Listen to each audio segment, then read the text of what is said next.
Olá, queridos do nono ano, sejam todos muito bem-vindos à correção da semana 3 do PET volume 2 de História do ano de 2021. Então vamos aqui para as atividades e para o tema de vocês.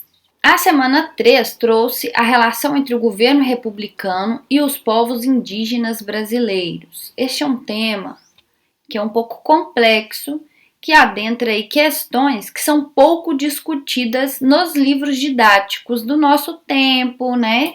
Pode pegar ali um livro didático e ver que eles fazem um recorte mínimo para colocar ali sobre essa questão indígena no Brasil. Mas nós vamos fazer uma explanação aqui, comentar um pouquinho do texto e vamos logo para as atividades, ok? As políticas indigenistas no Brasil entre 1900 e 1967.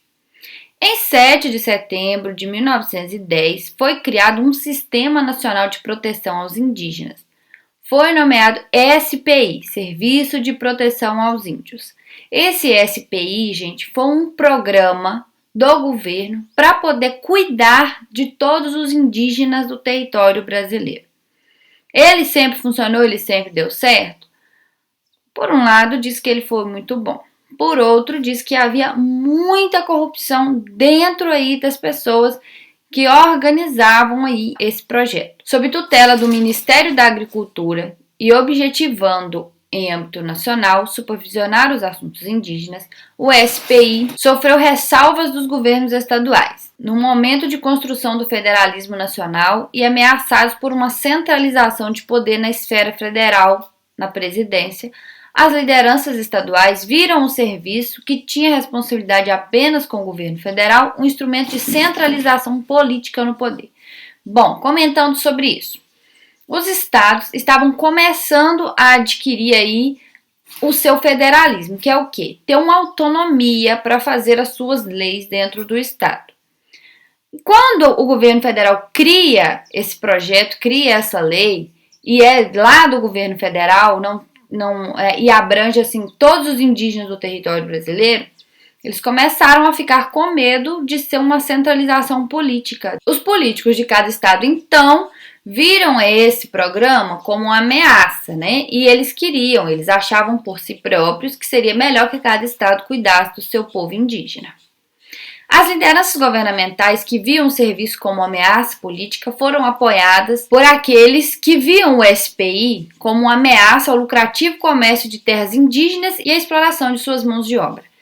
Gente, óbvio que ainda existia uma exploração da mão de obra indígena e também tinha aquela questão de adentrar os territórios indígenas e extrair deles as riquezas, seja minerais, seja as árvores, né? Enfim. Então, quem era contra a ter esse sistema, a ter esse programa de proteção aos indígenas, se juntaram aí aos estados que não estavam apoiando essa decisão. Além das motivações políticas e comerciais, o SPI sofria oposição de religiosos. Durante séculos, os indígenas foram inseridos no modelo trazido pelos portugueses por meio da catequização e educação patrocinados pela Igreja Católica. Essa, portanto, ressentia-se dessa ameaça, aquilo que por séculos considerou como um sacro direito, a catequese aos pagãos. Muito triste a gente ler uma questão dessa, né? Por quê?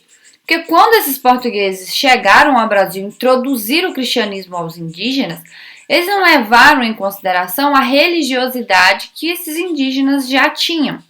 Então, quando criou o SPI, até alguns religiosos eram contra, pelo fato de estar tirando essa questão aí da catequese dos indígenas. O Serviço de Proteção ao Índio funcionou com diversos formatos até o ano de 1967. Foi quando foi substituído pela Fundação Nacional do Índio, a FUNAI, em vigor até o presente momento. Então, hoje, a FUNAI no Brasil é a grande responsável por tratar das questões indígenas brasileiras. Então vamos aqui mais para baixo. Quando foi criado o Serviço de Proteção aos Índios, com o Marechal Cândido Rondon, aí o Marechal Rondon, ele foi o primeiro diretor, ele foi demasiadamente importante na luta pelas causas indígenas no Brasil, uma vez que durante o seu trabalho de instalação de linhas teleféricas no interior do país, ele acabou entrando em contato com várias tribos indígenas, majoritariamente de forma específica, mudando a maneira de como os povos indígenas eram tratados até então. Rondon também ajudou a estabelecer as primeiras demarcações de territórios indígenas, que foi muito importante essas demarcações, gente, pelo fato de separar ali é um território indígena, não é para ninguém adentrar o território e ficar explorando. Durante a Era Vargas, principalmente no último período dessa era, que era o Estado Novo, houve um esforço de construção do índio por funcionários intelectuais e os esforços de povos indígenas para empregar essas imagens. O governo estava preocupado com a unificação nacional, com a defesa territorial e a configuração racial, sustentando, portanto, o indígena como contribuidor inestimável à formação histórica da cultura brasileira. Sob o governo de Vargas, o Estado continuou a cultivar uma relação com os grupos indígenas fundamentada na legislação, ditada décadas antes, em 1916. O Código Civil definiu os povos indígenas como relativamente incapazes em relação aos civis. Em 1928, foram colocados sob um sistema de tutela federal, administrado pelo SPI.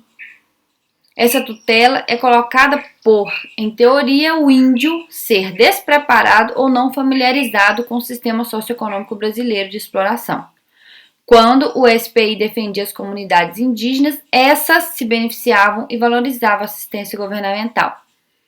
O regime de Vargas enobrecia os tutelados nesse espírito de boa vontade que os dotava de prestígio cultural ao consagrá-los como os primeiros brasileiros. Então, gente, os indígenas no Brasil custaram a ter uma posição valorizada no país. Ainda hoje é necessário que a questão indígena seja levada mais a sério, que a história indígena seja estudada, ser trazida nos livros didáticos, porque pouco a gente conhece sobre todos os sistemas que foram criados e o que os indígenas passaram e passam até hoje, que ainda existe muito preconceito na questão indígena do Brasil. Vamos aqui para as atividades, então.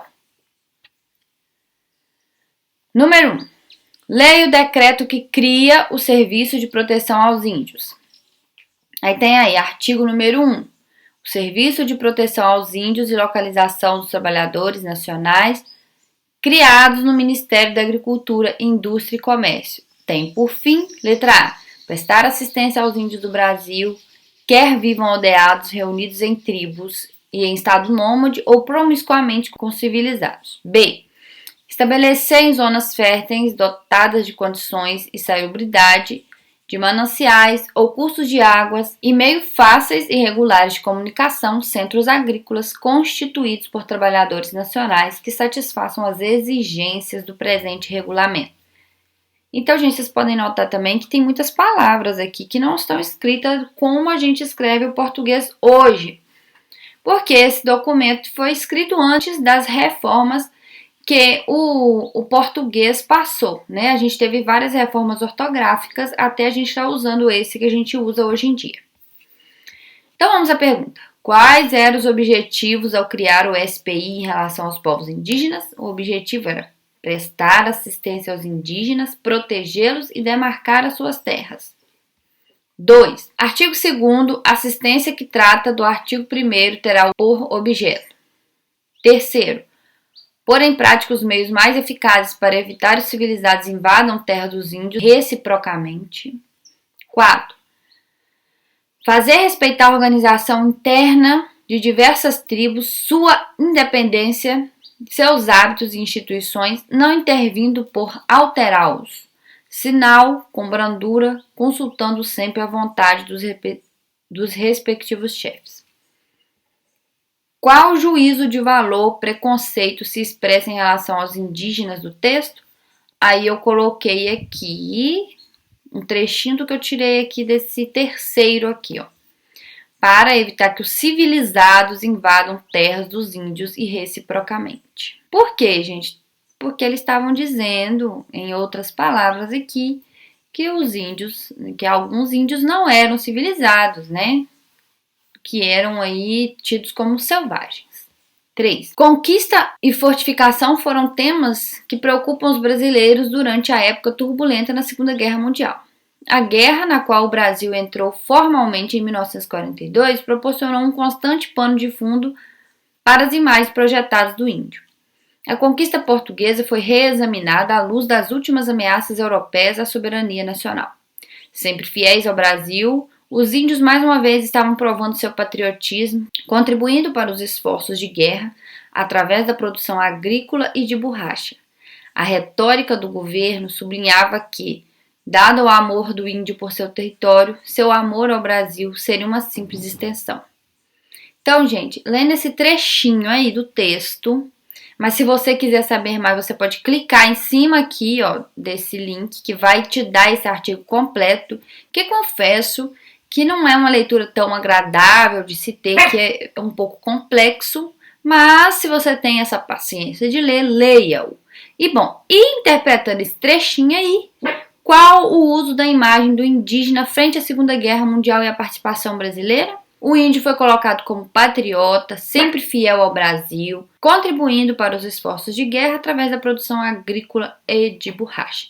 Então eles tinham o índio como natural da terra, patriota por amor, né? E que eles iam defender o Brasil aí, e eles estavam contribuindo aí com a produção agrícola e a de borracha. Beleza? Chegamos ao fim da semana 3 e eu espero você na semana 4, que esta não demorará também.